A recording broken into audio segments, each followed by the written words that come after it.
Voices in Leadership, a Leading Age Virginia podcast. I'm your host, Melissa Andrews, President and CEO of Leading Age Virginia. And I've been so looking forward to our guest today, not just because we share fashion sense, but I think also because Heather Turbyne-Pollard and I think we just share really a similar energy and enthusiasm. So I think this could go completely off the rails, Heather, if we're not careful. We're going to keep to our time limit, though, even though I know we could talk on and on and on. But thank you for agreeing to be my guest today.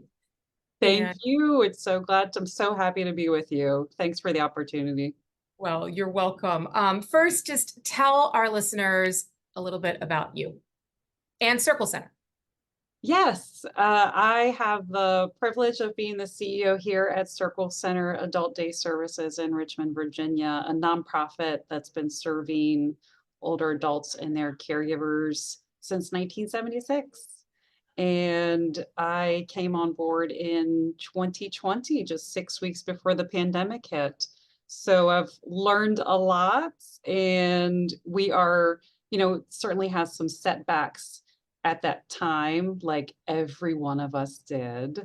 But particularly when you're in the field of adult day and a congregate setting like adult day is, there is certainly a level of heightened fear and crisis that happened at that time. And since then, we had a 3-month closure, but we've been going back strong and strategic. And so we are currently serving about 56 older adults here every single day. We have about 80 on the books, but 60 here daily with 27 staff members now, which is quite an uptick from 2020 and our reopening at that time. So it's a wonderful job. Every day is something different. And it's just, I think, part of my job as the CEO is keeping the administrative side going, working on fundraising, doing some strategic thinking when I get to put my strategic thinking cap on, dealing with everyday staffing issues. But when I really need perspective and a grounding, I hightail it out to the program and just walk around and see people enjoying their day, which is what we are here to do. And we have just as much fun as our participants do. And so it's just a great perspective and a reminder for me to live in the present when you are over 90% of our folks have a cognitive impairment and Alzheimer's, and that's really a niche for Circle Center. We are trained up in that particular disease.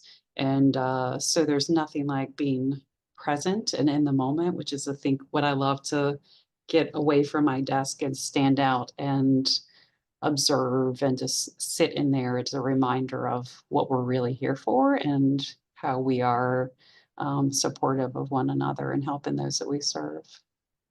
So how did you get to Circle Center? What were you doing before? Tell us about your journey in leadership.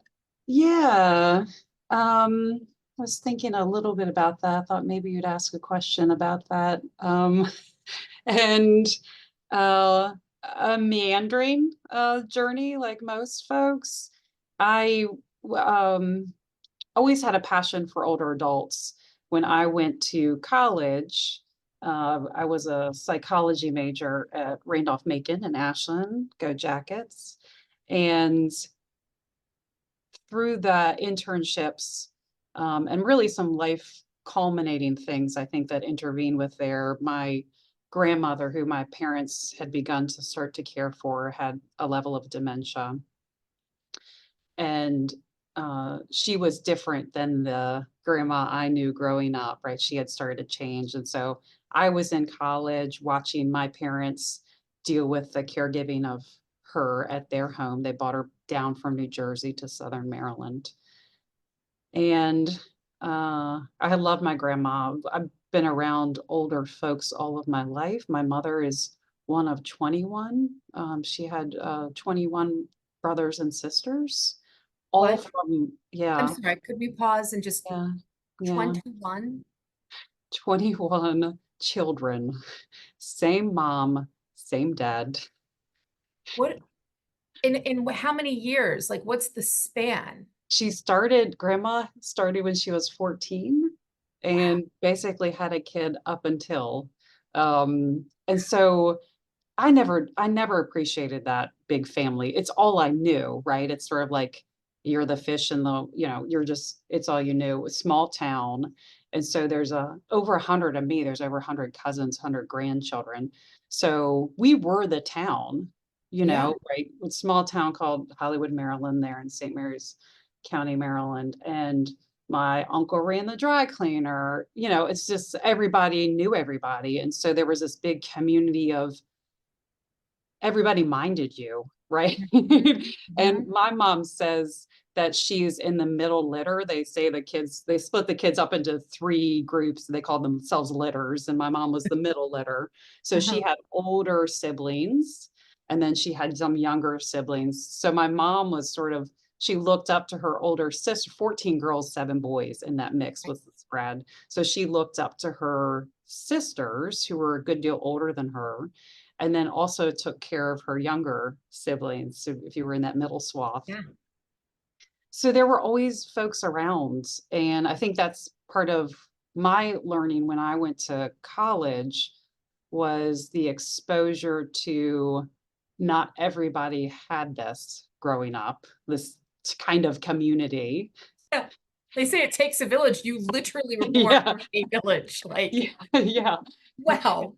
And then my father's side, which was a relatively small family, um, grandma coming down from New Jersey with a level of dementia and watching them struggle in that caregiving, um, and seeing her regress and was new and different to me. We hadn't been exposed to that, at least on my mother's side of the family.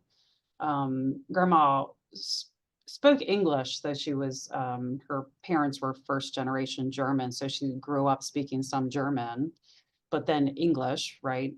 Like so many families, then you acclimated to learn the English language. So I never heard my grandmother speak German, Hmm. but she started to speak German in her disease.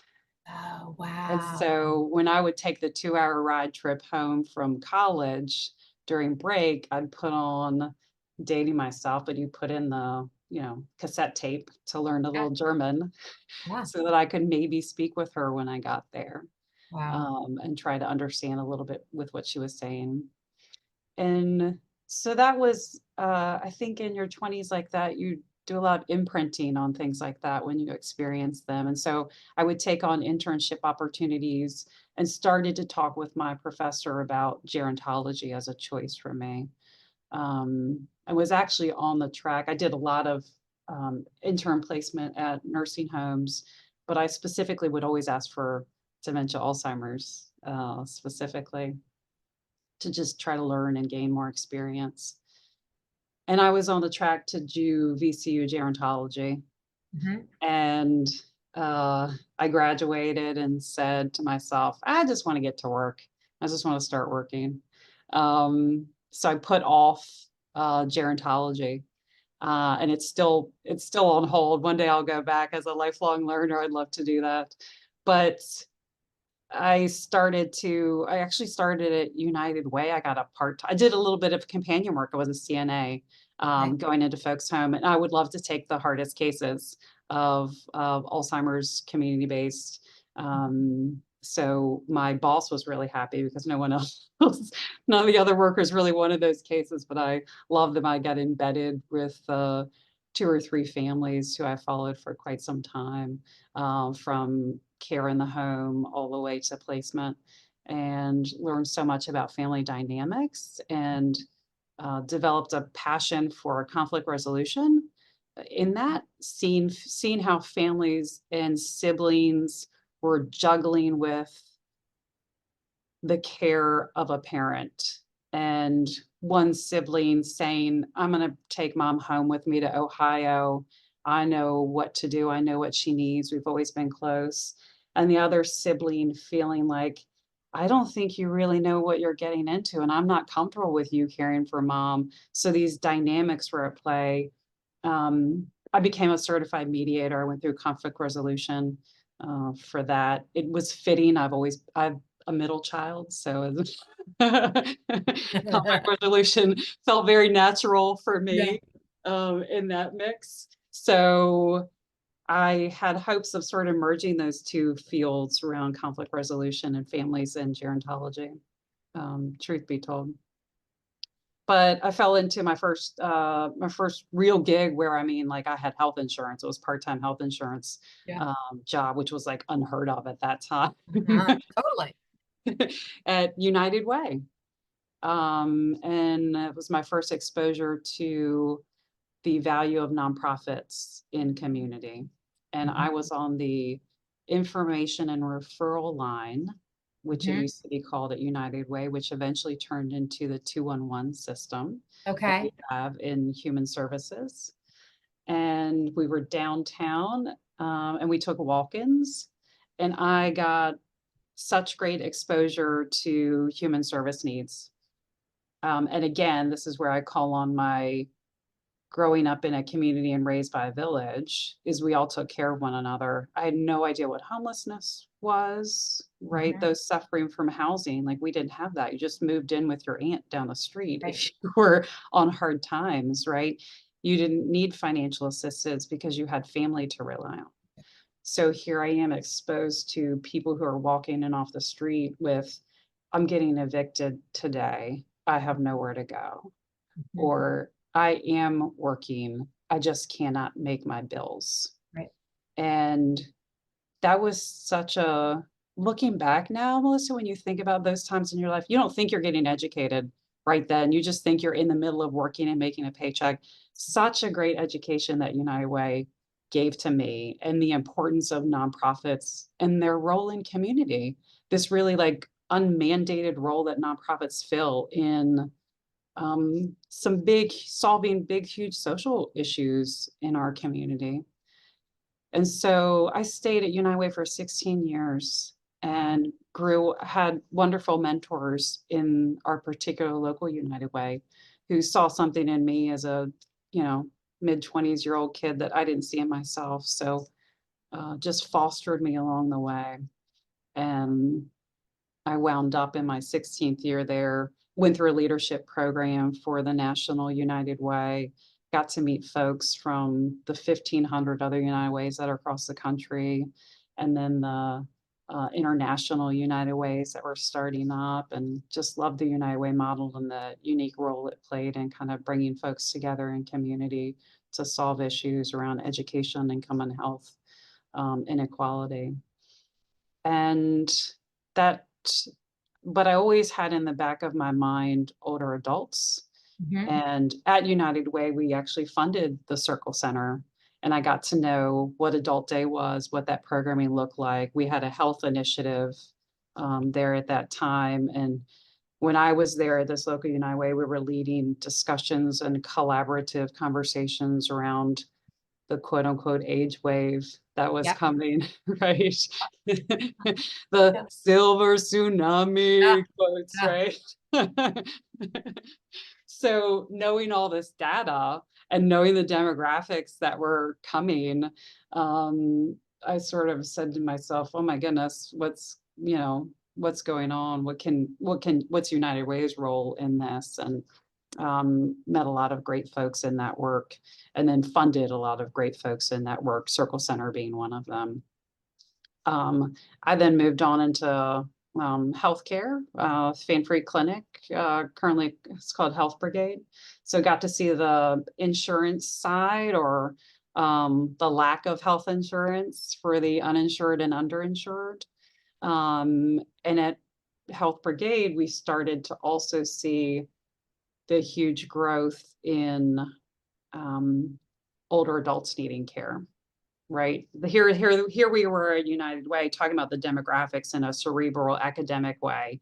Here I go to a nonprofit doing direct service and Mhm. I'm seeing that through line connect as Mhm. far as direct service and folks who needed care. Um, and so I always kind of knew in my trajectory of my career, I wanted to find a way to combine those two loves for older adults. And then my what had turned into a passion for nonprofit administration, like the Yeah. role of nonprofits and community and combining those two. So when this position came available, knew our predecessor, Lori Filippo, who Mhm. helped start and make this center and this state-of-the-art facility what it is here. And so was happy to take on that role where I combine these two loves, Yeah. and very happy. And I think the trajectory of where I'm at in my life, about to hit the 50 mark, it kind of, looking in retrospect back, it all sort of made sense. Although sounds meandering when I say it out loud, but I think No, it doesn't sound meandering at all. It doesn't sound meandering at there was all. nothing deliberate along the way, I don't think, but it all connected somehow, I think. And I certainly had a passion for the work and serving community. And so, Would it surprise you to know that I have 0 cousins? no, you want some? I got a plenty. What do My you mean you have parents, no my cousins? parents' siblings had no children. I have 0 first cousins. Oh Isn't my that gosh. bizarre? Where did you go to get in trouble? Who I did did, you? I didn't get, I did not get in trouble. I was educated by nuns, and I got in trouble once in the 1st grade. Sister Victoire was called because we were doing trust falls in the bathroom. Oh, oh, No, when oh Sister my Victoire coming into the gosh. bathroom scared me straight for the next, for all through, for 12 years. I didn't get in trouble Melissa, again until, college. we've got to get you some cousins. Gosh, they got me in so much trouble. My Uh, mom wouldn't allow us, we couldn't have sugar when I was a kid, which is Oh, the opposite. I mean, now we know you don't do that to children because, I became a little sugar monster, right, right? of So course. as a Yeah. result, I mean, that woman, if she ever listens to this, but mom never let us, even through the drive-through, the teller would give you a sucker. We Yeah. couldn't have it. We couldn't have it. What was her rationale? Was it because she knew Ruin what your would teeth, happen? Heather. It'll ruin your teeth. And I Huh. mean, to this day, I've only had one cavity in my life. I'm about to be 50. So she But knew that's it. more genetic. That's more That's, genetic. I told her that too. I told Yeah, her that too, but she's she not doesn't hanging agree. her hat on that. Right. She's hanging her hat on the, I didn't let you have sugar. Just remember that. So I would go to a cousin's house, and this cousin was an only child, and she could have whatever she wanted. And Yeah. so she would have like Kool-Aid for breakfast and ho-hos. I was so jealous. And my mom, she would get of us do you remember not the frosted shredded wheat, but the shredded wheat, like it came in a block, like a brick Yeah. block. Yes. That's what Yes. we had. We couldn't have anything. That was Horrible. our cereal. Tastes It like was like cardboard. eating hay. Yeah, exactly. But cousin Joanne had Lucky Charms and Captain Crunch. Anyway, I would just come over there. We'd spend the night a lot, and I would just go right for the sugar bowl in the Yeah. corner and just take a spoon and eat the sugar. That's how bad it. That's how I got turned into a sugar monster. It's hilarious. That's So yeah, cousins, man, cousins no, are the no, best. thankfully, I mean, I don't know.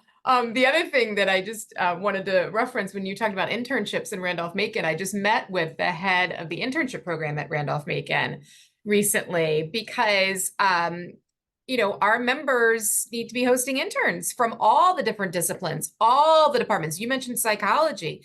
Like, Yes, if we, I mean, we have a challenge exposing students to careers in aging services. thank you. And so we got together and we are gonna, and these are kids that live all over the state, so they can do 4 weeks in the summer, they can do January, they can do fall semester, they can do it remotely if necessary. But it's Yeah.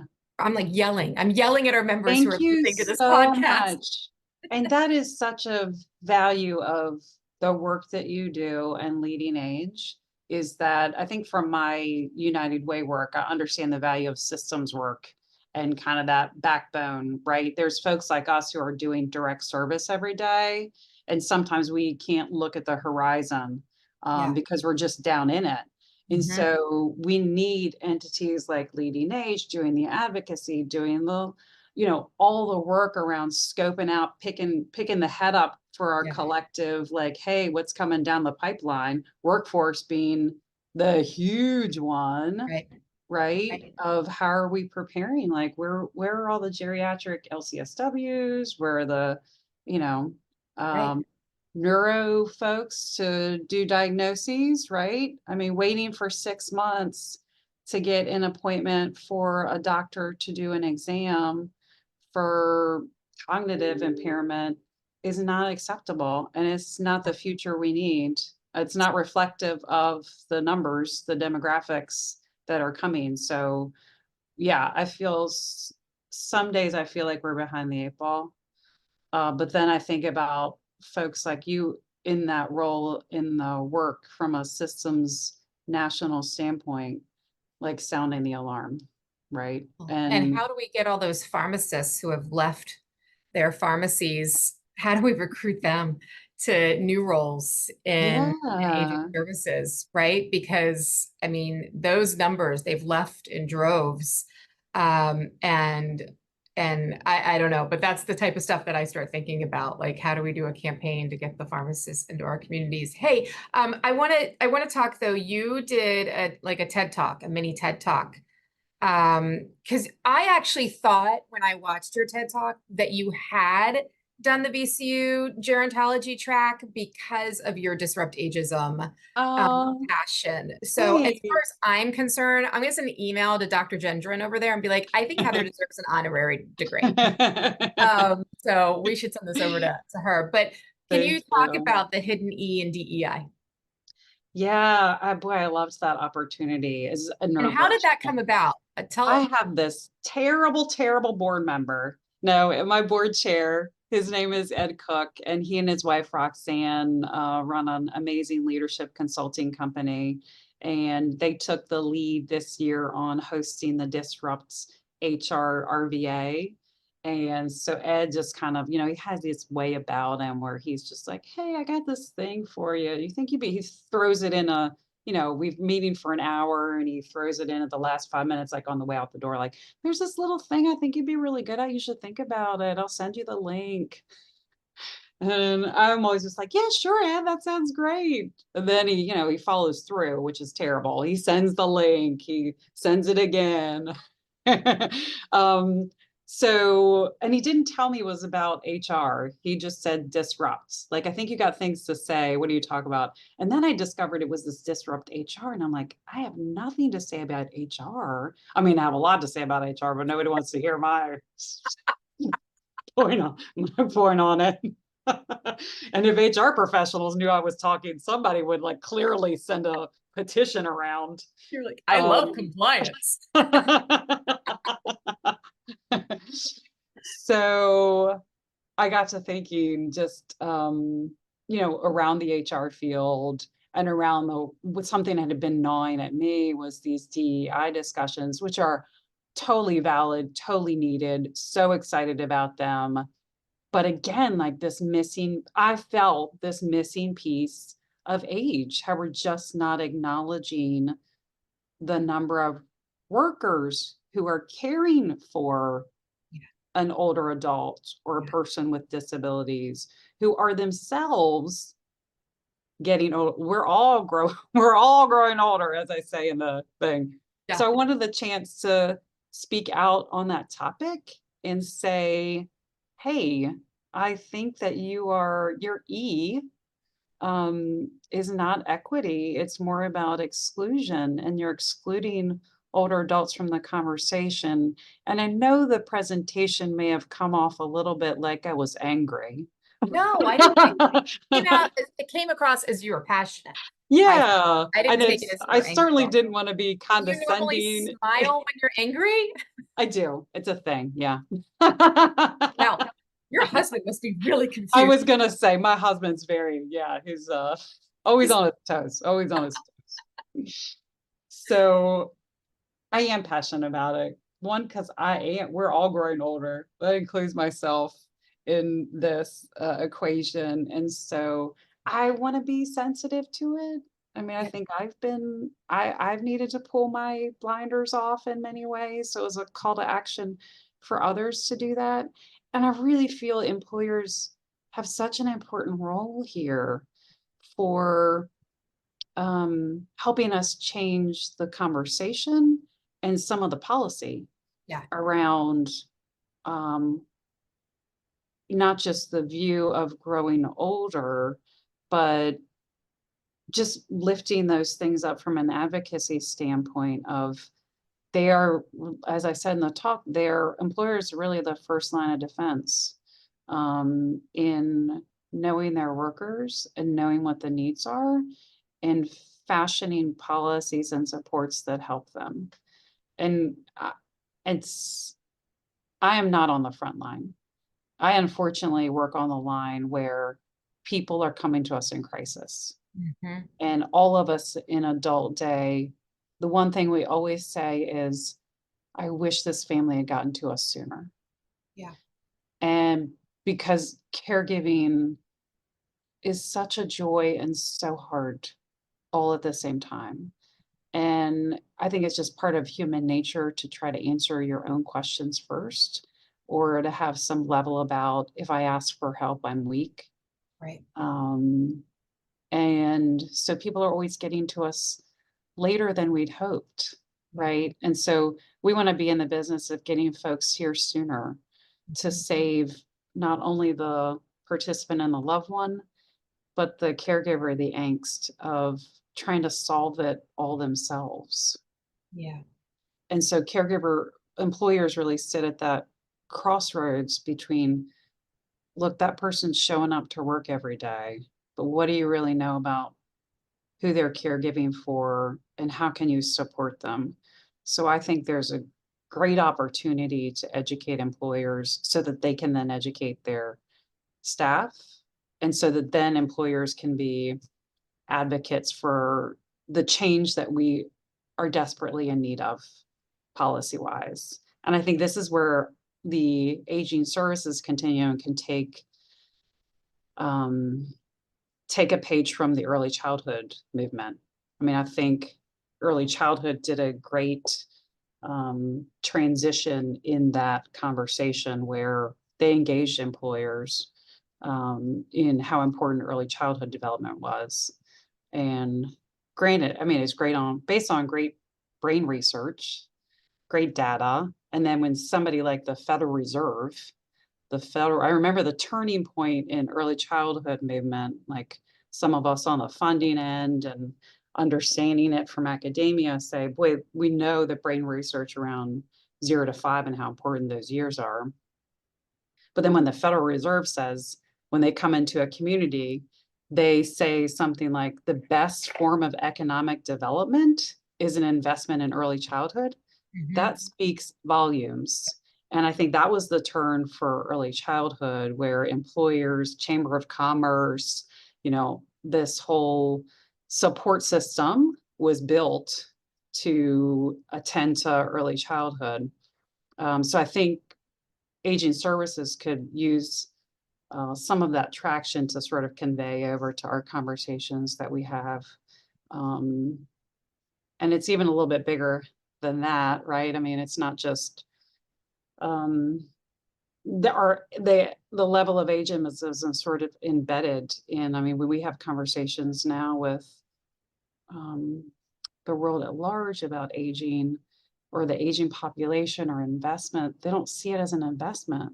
That's right. Right? I mean, that's just the paradigm shift that needs to happen. Yeah. Um, it's sort of like it's a cost.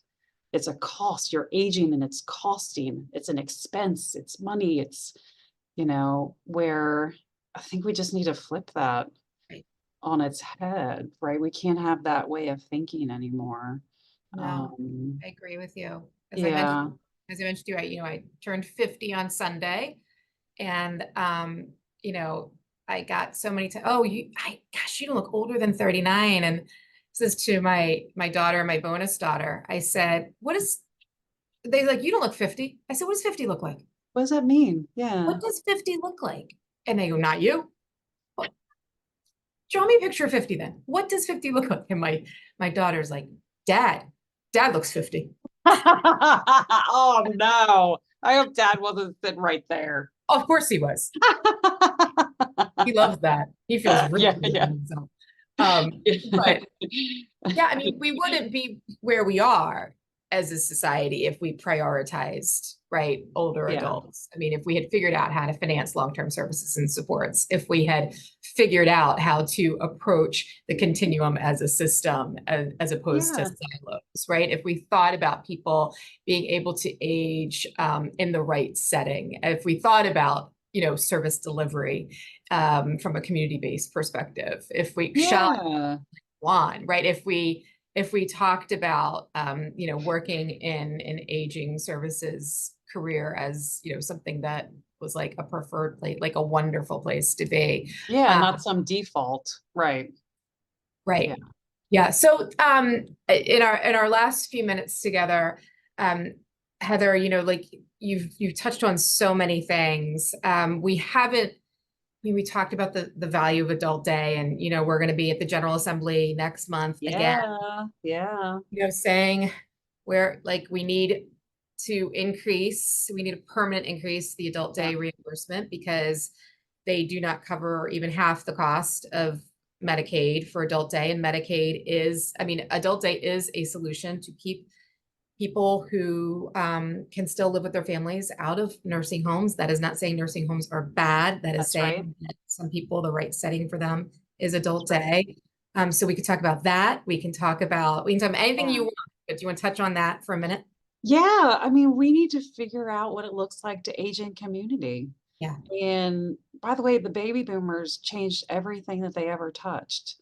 And Mhm. they're going to change this too. Luckily for you and I, right?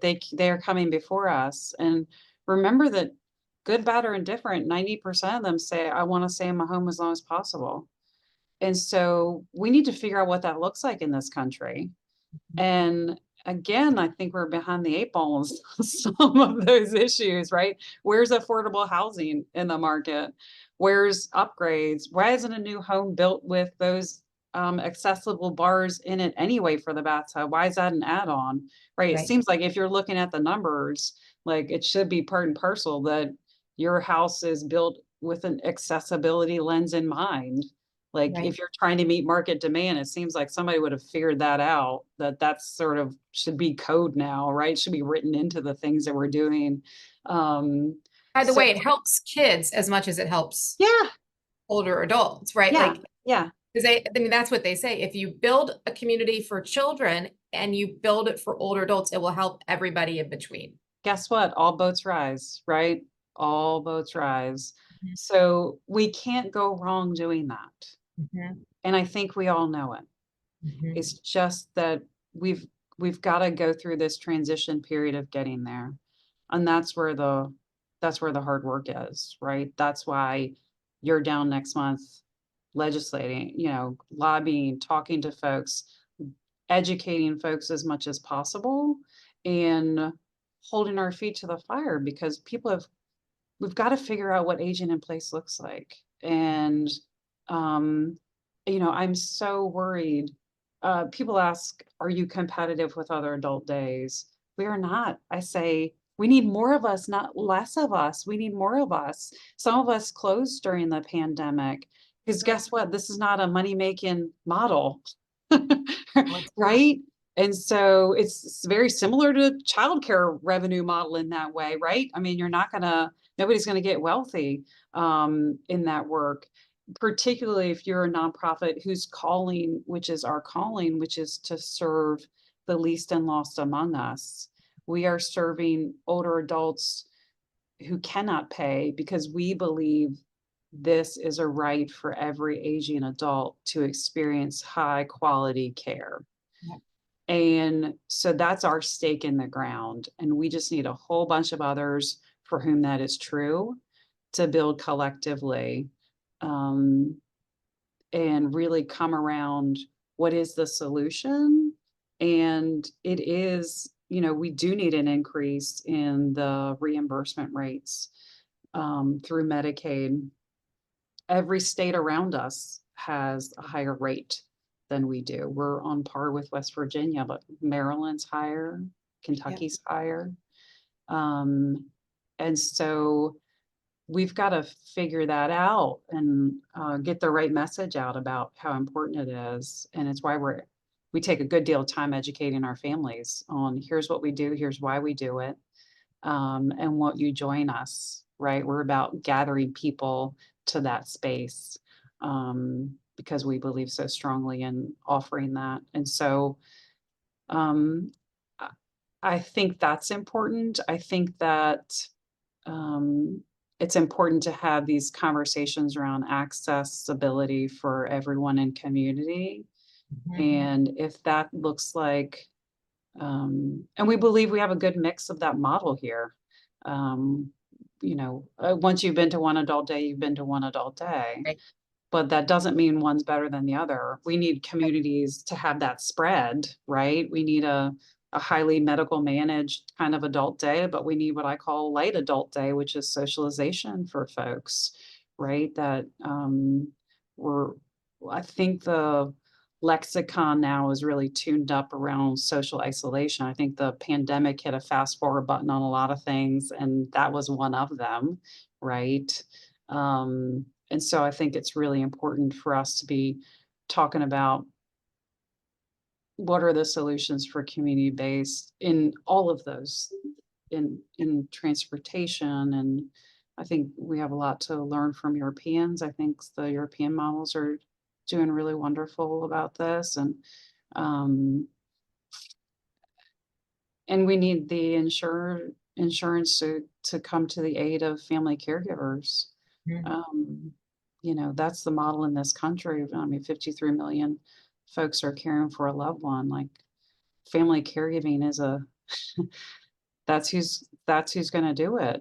And right, so those numbers are going up just like the demographic numbers are. And so there's going to be this public will. There mhm, has to be this public will. And so let's put it in the right direction around what that looks like for our country in particular around policies and insurance and reimbursement and um, the care that's needed for those folks on a whole host of level across long-term care services, right?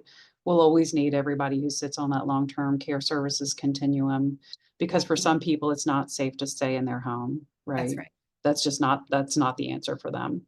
that's right, And so we will always need kind of assisted living, nursing homes, those wonderful facilities to figure out that niche for that particular segment of the continuum. But we need to build out the other side of that community-based continuum. So it's not to say it's either or, it's kind of we need to just create this big tent of it's all of us. mhm, And what does that look like for community? So kind of this reimagining and revisioning is really important to figure out. And like I said, baby boomers are helping us get there in demanding it. They had a great voice, and I think it's our generation's call to keep that voice going and be strong and educate those coming up behind us around, hey, this is really important. For the first time in our country's history, the number of older adults will outnumber the number of children.